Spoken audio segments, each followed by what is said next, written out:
की इसी मिट्टी को हिंदुस्तान कहते हैं। जो दुनिया में सुनाई दे उसे कहते हैं खामोशी, जो आंखों में दिखाई दे उसे तूफान कहते हैं। परम आदरणीय मुख्य अतिथि प्राचार्य, गांव से पधारे मेरे आदरणीय गुरुजन और मेरे छोटे और बड़े भाई बहनों, आप सभी को 15 अगस्त की हार्दिक शुभकामनाएं।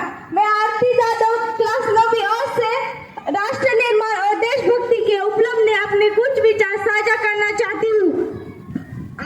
आजादी का असली मतलब वही समझ सकता है जिसने कभी गुलामी की हो। हम सौभाग्यशाली है कि हमने स्वतंत्र भारत में जन्म लिया। यूं तो आजादी की लौ 1857 में जल चुकी थी, जो वर्षाल बनकर 1957 में हमारे देश को स्वतंत्र कराई। प्राचीन मध्य